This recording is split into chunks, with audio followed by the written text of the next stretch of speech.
What is going on, everyone? I'm your host, Kevin Munoz.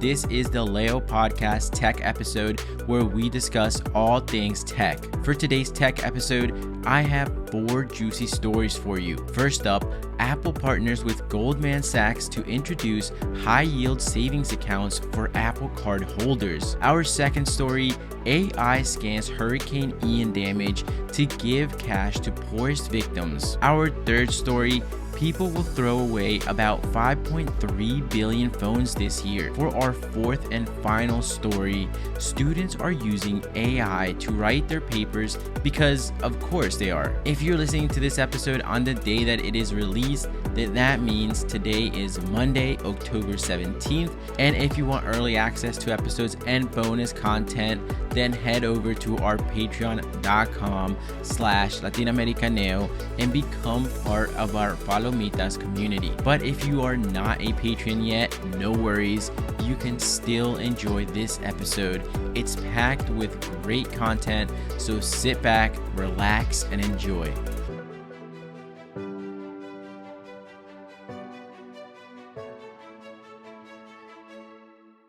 For our first story, Apple is taking a significant step towards providing its consumers with more banking options.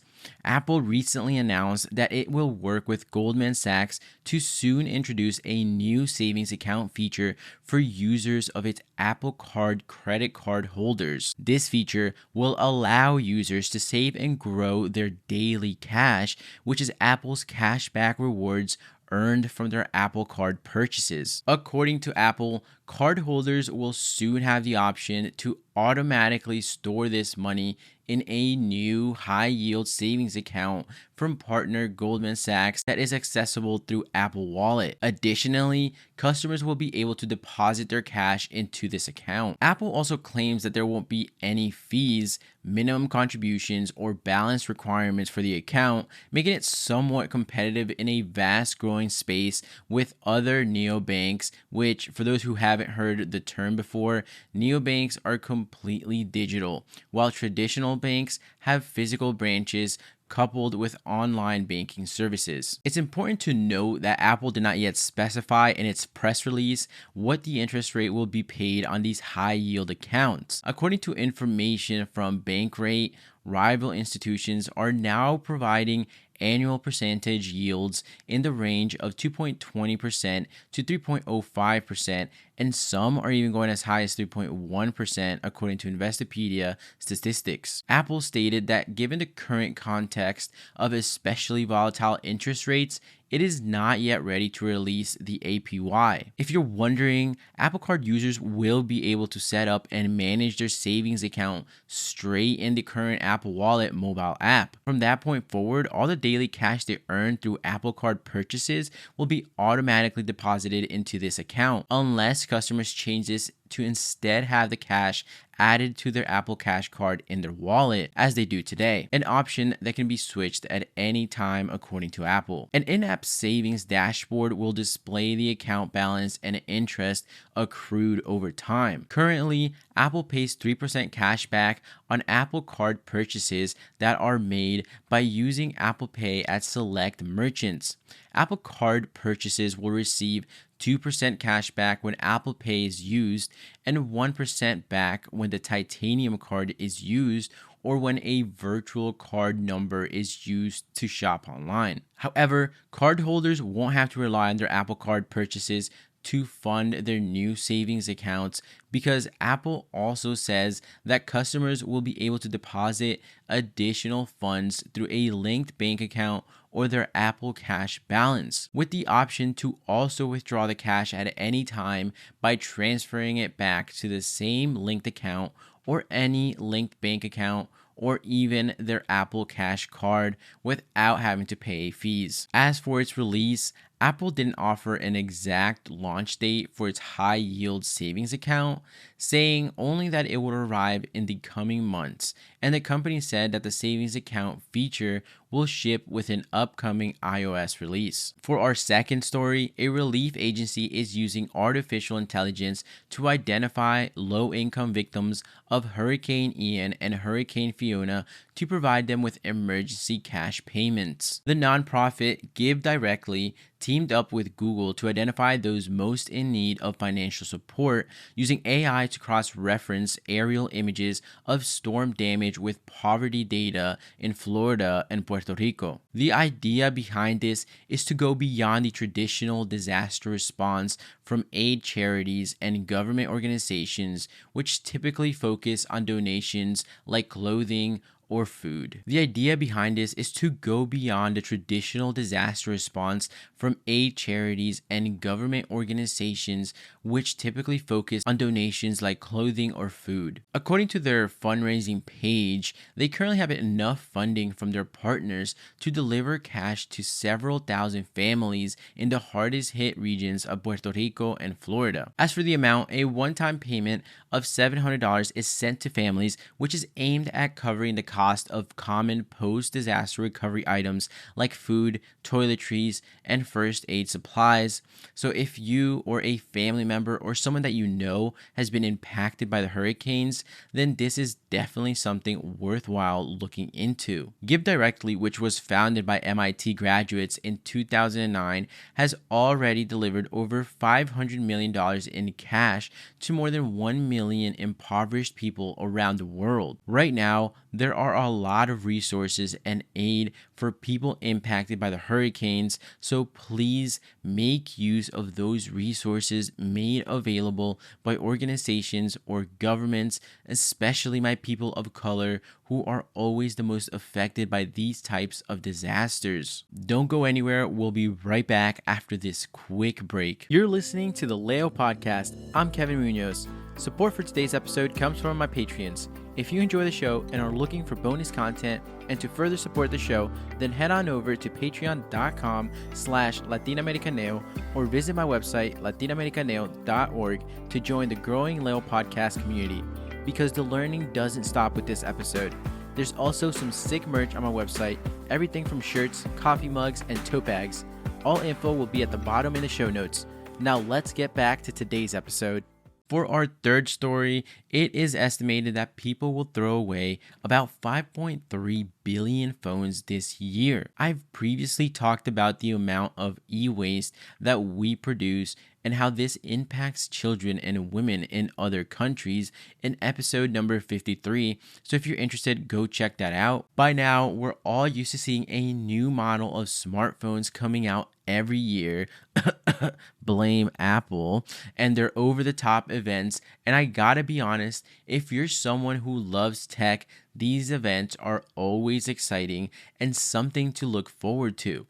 They always unveil their new phone models and typically how they have a better camera, faster processing, more storage, better screen, etc. But even for a tech lover like myself, I can't help but think about all this constant smartphone turnover and how bad it is on the environment, especially when it comes to disposing of older phones. There's even a study from 2018 predicting that smartphones and data processing centers will be the most environmentally damaging parts of the communications sectors by 2040. And yes, while there are options for recycling smartphones, phones and other waste electrical and electronic equipment aren't recycled for a variety of reasons. This year alone, an estimated 5.3 billion mobile phones will be thrown out, according to the WEE Forum and UN's Global E-Waste Monitor. To give you some context, that many unused phones would rise about 31,000 miles into the air when stacked on top of one another.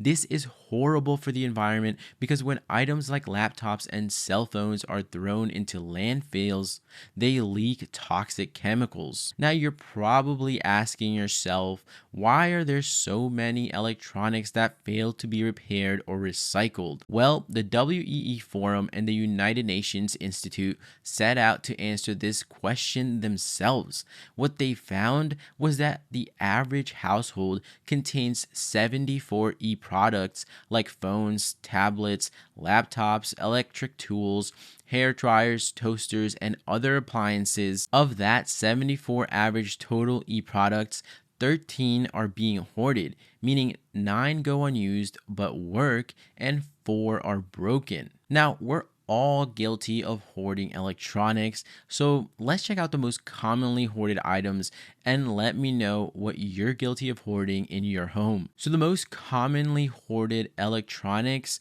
are small consumer electronics and accessories like headphones and remote controls, household equipment like clocks, information technology equipment, mobile and smartphones, and equipment for food preparation. I know I definitely have a few headphones and old cell phones, even laptops just sitting in my drawers that I just don't use anymore. Some of the reasons people gave for holding onto these electronics ranged from 46% saying that they might need it in the future, 13% saying it's because of sentimental value, and 1% not seeing any incentive to recycle. So what's your reasoning? I know I definitely fit into 46% of thinking I might need it in the future. Some solutions to this problem of e-waste could be setting universal recycling standards and legal standards, but even this is tough because governments would need to ensure that they enforce these laws and standards by fining those who violate them, and not just a small fine. It has to be significant enough to affect their pockets for companies to actually take them seriously. Also, I feel like the incentive for companies and governments to recycle these products is already there because they can recover valuable materials like gold, copper, silver, and palladium. So if you have any old tech or smartphone that you need to get rid of, the best way to do this is by giving it directly to the phone's manufacturer, a retail store, or even donating it to a charity to be refurbished. You can even upcycle an old cell phone by turning it into an alarm clock, a security camera, or even an e-reader. I don't know about you guys, but all this new technology and e-waste also gets me thinking on a deeper level. As our planet becomes more and more technologically advanced, are we perhaps creating our own downfall because of all the environmental damage that is being done as a result? Or will the very own technology that we invent also find a solution for this? I don't know. Maybe that's a question for another episode. And for our fourth and final story, students are using AI to write their papers.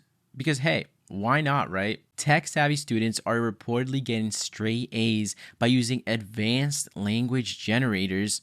And I'm mainly talking about OpenAI's wildly advanced GPT-3 to write papers for them. And apparently, these AI written responses can't be detected by plagiarism software. A college student who goes by the name of Innovate Rye on Reddit explains how it would be simple assignments that include extended responses for biology when they would be learning about biotech and need to write 5 good and bad things about biotech. He would send a prompt to the AI by simply inputting what are 5 good things and bad things about biotech, and it would generate an answer that would get him an A. Honestly, I'm not that surprised that this is happening and can't really blame students for using the resources around them. Think about how advanced technology is becoming, and of course, the new generation of kids are the ones to pick up on it the fastest, while most adults simply get left behind and don't know how to keep up with it unless their career depends on it. If plagiarism software were capable of flagging AI-made prompts, this probably wouldn't be an issue. But while there's definitely a philosophical debate to be had about whether any AI-generated writing should ever be considered original, it's technically seen as such by plagiarism checking softwares, and it's unclear if or when those systems will ever be able to catch up. If you think about it, the text is not copied from somewhere else. It's produced by a machine, so plagiarism checking software is not going to be able to detect it, and it's not able to pick it up because the text wasn't copied from anywhere else. And of course, you might be thinking these kids are definitely cheating because they're not doing their own work. So sure, teachers are probably right to be concerned about what this means for learning moving forward. But you can also make the debate that AI is just helping students focus on what they think is important to them, freeing up their busy schedules for things that they would rather dedicate their full attention towards. Let me know what you think about this, and if you think students are in the wrong for this, or hey, maybe you even use this for yourself, or even more interesting, I think, would be to get a teacher's point of view on this. So if you're a teacher, I'd love to bring you on the podcast, or maybe just send me a voice memo or DM on your thoughts about how technology is changing student learning in the education system. That's all for today on the Leo podcast. I'm Kevin Munoz, and as always, feel free to send me a message with your thoughts or with any interesting topic that you'd like to see covered. And for those of you on Patreon, I'll see you in the bonus episode. Otherwise, I will see you all in next week's episode.